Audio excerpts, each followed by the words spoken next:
ക്രിസ്തുവിൽ എല്ലാ സഹോദരീ സഹോദരന്മാർക്കും സോൾഫുൾ സ്ക്രിപ്ചേഴ്സ് എവറിഡേയിലേക്ക് സ്നേഹത്തോടെ സ്വാഗതം. നമസ്കാരം.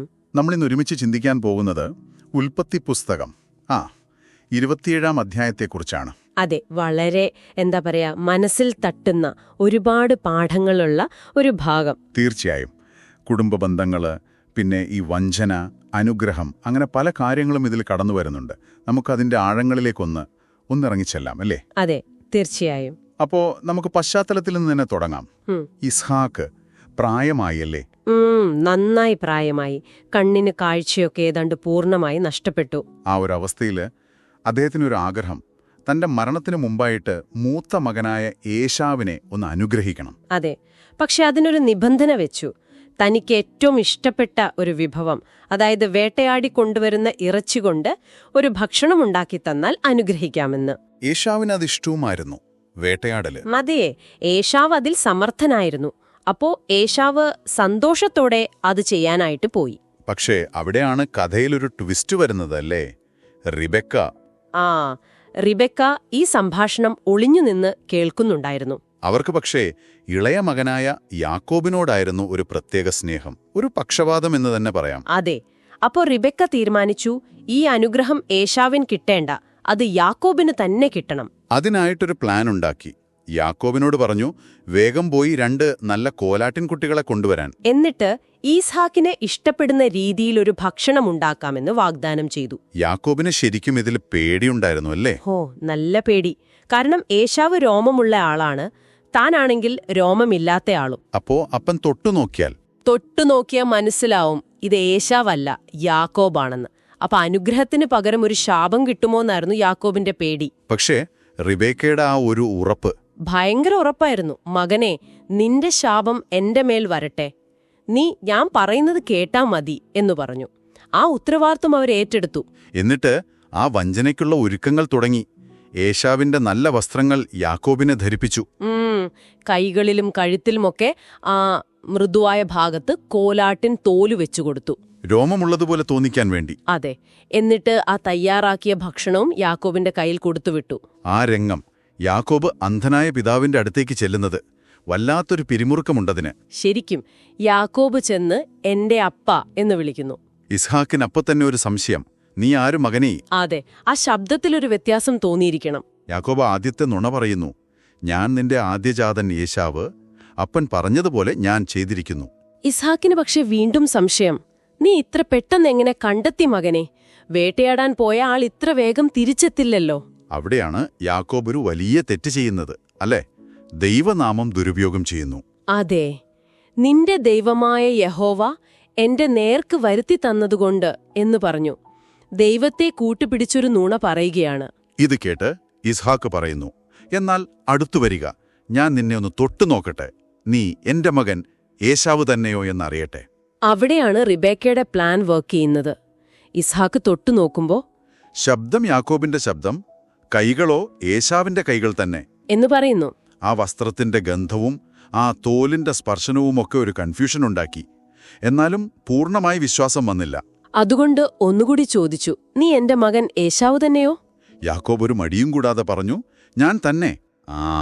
ഉറപ്പിൽ ഇസ്ഹാക്ക് ആ ഭക്ഷണം കഴിക്കുന്നു, യാക്കോബിനെ ചുംബിക്കുന്നു, എന്നിട്ട് ആ അനുഗ്രഹം നൽകുന്നു. അതൊരു സാധാരണ അനുഗ്രഹമല്ല, വളരെ ശക്തമായ വാക്കുകളാണ്. ദൈവം നിനക്ക് ആകാശത്തിലെ മഞ്ഞും ഭൂമിയിലെ പുഷ്ടിയും ധാരാളം ധാന്യവും വീഞ്ഞും തരുമാറാകട്ടെ. വംശങ്ങൾ നിന്നെ സേവിക്കട്ടെ, ജാതികൾ നിന്നെ വണങ്ങട്ടെ, നിന്റെ സഹോദരന്മാർക്ക് നീ നാഥനായിരിക്കട്ടെ. നിന്റെ അമ്മയുടെ പുത്രന്മാർ നിന്നെ വണങ്ങട്ടെ. നിന്നെ ശപിക്കുന്ന ഏവനും ശപിക്കപ്പെട്ടവൻ, നിന്നെ അനുഗ്രഹിക്കുന്ന ഏവനും അനുഗ്രഹിക്കപ്പെട്ടവൻ. അതായത് കേവലം ഭൗതിക സമൃദ്ധി മാത്രമല്ല, അധികാരവും നേതൃത്വവും കൈമാറുകയാണ്. ഒരു വലിയ വാഗ്ദത്തം. യാക്കോബ് ആ അനുഗ്രഹമെല്ലാം വാങ്ങി അപ്പുതന്നെ അവിടെ നിന്ന് പോയി. അധികം വൈകിയില്ല. അപ്പോഴേക്കും ദാ വരുന്നു ഏശാവ്. താൻ വേട്ടയാടി കൊണ്ടുവന്ന ഭക്ഷണവുമായി വരുന്നു. പിതാവിനോട് പറയുന്നു, അപ്പാ, എഴുന്നേറ്റ് ഞാൻ കൊണ്ടുവന്നത് കഴിച്ച് എന്നെ അനുഗ്രഹിക്കണമേ. ആ സമയത്ത് ഇസ്ഹാക്കിന്റെ അവസ്ഥയൊന്ന് ആലോചിച്ചു നോക്കൂ. ഒരു ഞെട്ടൽ. അദ്ദേഹം വിറച്ചുകൊണ്ട് ചോദിക്കുന്നു, നീ ആരാണ്? ഏശാവു പറയുന്നു, ഞാൻ അങ്ങയുടെ മകൻ ആദ്യജാതൻ ഏശാവു. അപ്പോഴാണ് ഇസ്ഹാക്കിന് ആ ചതി പൂർണ്ണമായി മനസ്സിലാവുന്നത്. അദ്ദേഹം പറയുന്നു, എന്നാൽ എനിക്ക് ഭക്ഷണം കൊണ്ടുവന്ന് തന്ന ആൾ ആരായിരുന്നു? നീ വരും മുമ്പേ ഞാൻ എല്ലാം തിന്നു, അവനെ അനുഗ്രഹിച്ചു പോയല്ലോ. അവൻ അനുഗ്രഹിക്കപ്പെട്ടവനുമാകും. ആ വാക്കുകൾക്ക് മാറ്റമില്ല എന്ന് ഇസാക്ക് തന്നെ ഉറപ്പിക്കുന്നു. ഇത് കേട്ട ഏശാവിന്റെ പ്രതികരണം ഹൃദയം തകർന്നു പോകുന്ന ഒന്നാണ്. ഒരു വലിയ നിലവിളിയോടെ ചോദിക്കുന്നു, അപ്പാ, എന്നെയും കൂടെ അനുഗ്രഹിക്കണമേ. അങ്ങയ്ക്ക് ഒരു അനുഗ്രഹം മാത്രമേ ഉള്ളൂ എന്ന് ചോദിക്കുന്നുണ്ട്. ആ നിസ്സഹായത. ഇസാക്ക് മറുപടി പറയുന്നുണ്ട്, ഏശാവിനും ഒരു അനുഗ്രഹം കൊടുക്കുന്നുണ്ട്, പക്ഷേ അത് യാക്കോബിന് കിട്ടിയതുപോലെയല്ല. അതെ, അതേതാണ്ടൊരു ശാപം പോലെയാണ്. നിന്റെ വാസം ഭൂമിയുടെ പുഷ്ടിയില്ലാത്തതും മീതെ ആകാശത്തിലെ മണ്ണില്ലാത്തതുമായ ദേശത്താകും. നിന്റെ വാളുകൊണ്ട് നീ ഉപജീവനം കഴിക്കും, നിന്റെ സഹോദരനെ നീ സേവിക്കും. എന്നാൽ നീ സ്വതന്ത്രനാകാൻ ശ്രമിക്കുമ്പോഴൽ അവന്റെ നുകം നിന്റെ കഴുത്തിൽ നിന്ന് തെറിപ്പിച്ചു കളയും. ഒരു പോരാട്ടത്തിന്റെ ജീവിതമാണ് പ്രവചിക്കുന്നത്.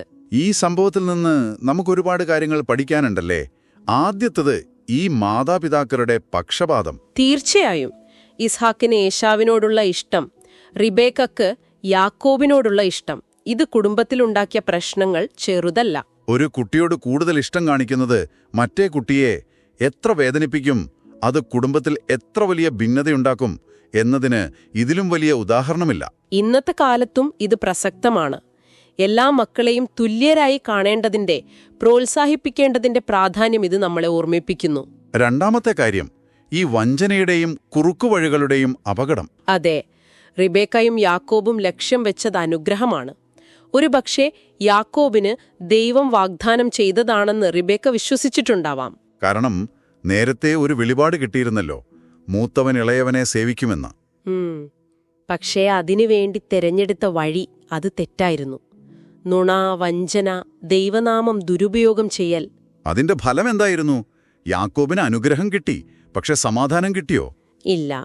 സ്വന്തം സഹോദരന്റെ പക കാരണം സ്വന്തം വീട്ടിൽ നിന്ന് ഓടിപ്പോകേണ്ടി വന്നു. വർഷങ്ങളോളം കുടുംബത്തെ പിരിഞ്ഞു നിൽക്കേണ്ടി വന്നു. ലക്ഷ്യം എത്ര നല്ലതാണെങ്കിലും അതിലേക്കുള്ള വഴി സത്യസന്ധവും നീതിയുക്തവുമായിരിക്കണം എന്ന വലിയൊരു പാഠം ഇതിലുണ്ട്. കുറുക്കുവഴികൾ താൽക്കാലികമായി വിജയം തന്നേക്കാം, പക്ഷെ അവസാനം വലിയ വില കൊടുക്കേണ്ടി വരും. യാക്കോബിന്റെ ജീവിതത്തിലെ പിന്നീട് വന്ന കഷ്ടപ്പാടുകളൊക്കെ ഒരു തരത്തിൽ ഇതിന്റെ ബാക്കിപത്രമായി കാണാവുന്നതാണ്. പിന്നെ വാക്കുകളുടെ ശക്തി, അത് വളരെ പ്രധാനപ്പെട്ട ഒന്നാണ്. ഇസഹാക്ക് കൊടുത്ത അനുഗ്രഹം അത് ചതിയിലൂടെ കിട്ടിയതാണെങ്കിൽ പോലും തിരിച്ചെടുക്കാൻ പറ്റാത്ത ഒന്നായിട്ടാണ് കാണുന്നത്. അവൻ അനുഗ്രഹിക്കപ്പെട്ടവനുമാകും എന്ന് ഇസ്ഹാക്ക് പറഞ്ഞല്ലോ. അന്നത്തെ സംസ്കാരത്തിൽ പിതാവിന്റെ വാക്കിന്, പ്രത്യേകിച്ച് അനുഗ്രഹത്തിന്, അത്രയധികം വിലയും ശക്തിയും കൽപ്പിച്ചിരുന്നു. ഇത് നമ്മളെയും ചിന്തിപ്പിക്കണം. നമ്മുടെ വാക്കുകൾക്ക് എന്തുമാത്രം ശക്തിയുണ്ട്? നമ്മൾ മറ്റുള്ളവരോട് സംസാരിക്കുമ്പോൾ അതവരെ കെട്ടിപ്പടുത്തുന്നതാണോ അതോ തളർത്തുന്നതാണോ? അനുഗ്രഹത്തിന്റെ വാക്കുകളാണോ നമ്മൾ പറയുന്നത്, അതോ ശാപവാക്കുകളോ കുറ്റപ്പെടുത്തലുകളോ ആണോ? വളരെ ശ്രദ്ധിക്കേണ്ട കാര്യമാണ്. എന്നാൽ ഈ മനുഷ്യരുടെ തെറ്റുകൾക്കും കുറവുകൾക്കും വഞ്ചനകൾക്കുമൊക്കെ നടുവിലും ദൈവീകമായൊരു പദ്ധതി മുന്നോട്ട് പോകുന്നുണ്ട് എന്നൊരു സൂചനയും ഇതിലുണ്ട്. തീർച്ചയായും. ദൈവം അബ്രഹാമിന് കൊടുത്ത വാഗ്ദാനം യാക്കോബിലൂടെ തുടരുകയാണ്. മനുഷ്യന്റെ പ്രവൃത്തികൾ ദൈവത്തിന്റെ പ്ലാനിനെ തടസ്സപ്പെടുത്തുന്നില്ല. ദൈവം ആ തെറ്റുകളെപ്പോലും തന്റെ വലിയ പദ്ധതിയുടെ ഭാഗമാക്കി മാറ്റുന്നു. യാക്കോബിന്റെ ആ ഓടിപ്പോക്ക് പോലും പിന്നീട് അവനെ ലാബാന്റെ അടുത്തെത്തിക്കാനും വലിയൊരു കുടുംബമുണ്ടാകാനും ഇസ്രായേൽ എന്ന ജനതയുടെ പിതാവാകാനുമൊക്കെ കാരണമായി. ദൈവത്തെ സ്നേഹിക്കുന്നവർക്ക്, നിർണയപ്രകാരം വിളിക്കപ്പെട്ടവർക്ക് തന്നെ സകലതും നന്മയ്ക്കായി കൂടി വ്യാപരിക്കുന്നു. ഇതിനർത്ഥം വഞ്ചന നല്ലതാണെന്നല്ല, പക്ഷെ നമ്മുടെ പരാജയങ്ങളെയും തെറ്റുകളെയും പോലും നന്മയാക്കി മാറ്റാൻ ദൈവത്തിന് കഴിയുമെന്ന വലിയൊരു പ്രത്യാശ ഇതിലുണ്ട്. അതെ. അപ്പൊ പ്രധാനമായിട്ടും 4 കാര്യങ്ങൾ നമ്മൾ കണ്ടു. പക്ഷപാതത്തിന്റെ അപകടം, വഞ്ചനയുടെ പ്രത്യാഘാതം, വാക്കുകളുടെ ശക്തി, പിന്നെ ദൈവത്തിന്റെ പരമാധികാരം അല്ലെങ്കിൽ പരിപാലന. അതെ, ഈ അധ്യായം പഠിക്കുമ്പോൾ ഈ കാര്യങ്ങൾ മനസ്സിൽ വെക്കുന്നത് നല്ലതാണ്. ഇതൊരു പഴയ കഥ മാത്രമല്ല, നമ്മുടെ ജീവിതത്തിലും പ്രതിഫലനങ്ങളുള്ള ഒന്നാണ്. ശരിയാണ്. അപ്പോ നിങ്ങൾ ഈ ചർച്ച കേട്ടോണ്ടിരിക്കുമ്പോൾ ഒരു കാര്യം കൂടി ചിന്തിക്കാൻ തരികയാണ്. ഈസാക്കിന് കണ്ണിന് കാഴ്ചയില്ലായിരുന്നു, പക്ഷേ അദ്ദേഹം പറഞ്ഞ വാക്കുകൾ തലമുറകളെ സ്വാധീനിച്ചു. അതേസമയം നല്ല കാഴ്ചയുണ്ടായിരുന്ന റിബേക്കയും യാക്കോബും തെരഞ്ഞെടുത്തത് വഞ്ചനയുടെ വഴിയാണ്. അപ്പോ ശരിക്കുള്ള കാഴ്ച എന്നത് കണ്ണുകൊണ്ട് കാണുന്നത് മാത്രമാണോ, അതോ ഹൃദയം കൊണ്ടുള്ള ഉൾക്കാഴ്ചയാണോ പ്രധാനം? നമ്മുടെ തീരുമാനങ്ങളെ നയിക്കുന്നതെന്തായിരിക്കണം? ബാഹ്യമായ കാര്യങ്ങളോ അതോ നമ്മുടെ ഉള്ളിലെ സത്യസന്ധതയും മൂല്യങ്ങളുമാണോ? ഇതൊന്ന് ചിന്തിച്ചു നോക്കാവുന്നതാണ്. വളരെ നല്ലൊരു ചിന്തയാണ്. ആഴത്തിൽ പഠിക്കുന്തോറും പുതിയ ചിന്തകൾ തരുന്ന ഒരു ഭാഗമാണിത്. തീർച്ചയായും നമുക്ക് ഒരുമിച്ച് പ്രാർത്ഥിച്ച് ഈ ഭാഗം അവസാനിപ്പിക്കാം. ഞങ്ങളുടെ പ്രിയ ശ്രോതാക്കളും ഈ പ്രാർത്ഥനയിൽ പങ്കുചേരുമല്ലോ. സ്വർഗീയ പിതാവേ, വഞ്ചനയുടെ കെട്ടപിണഞ്ഞ നൂലുകളെപ്പോലും അങ്ങയുടെ പദ്ധതിയുടെ വിജയത്തിനായി മാറ്റുന്നവനെ, ഞങ്ങളുടെ ഹൃദയവേദനകളോടെ താഴ്മയോടെ ഞങ്ങൾ അങ്ങയുടെ സന്നിധിയിൽ വരുന്നു. ഞങ്ങളുടെ ജീവിതത്തിലെ കൗശലങ്ങളെയും തെറ്റായ വഴികളെയും ഞങ്ങൾ ഏറ്റുപറയുന്നു പിതാവേ. അങ്ങയുടെ നിരന്തരമായ വീണ്ടെടുപ്പിലും കരുണയിലും ഞങ്ങൾ സന്തോഷിക്കുന്നു. പക്ഷപാതമില്ലാതെ സ്നേഹിക്കാൻ ഞങ്ങളെ പഠിപ്പിക്കണമേ. തന്ത്രങ്ങളുടെ വഴികളിൽ കുടുങ്ങിയവരെ സത്യസന്ധതയുടെ പാതയിലേക്ക് നയിക്കണമേ.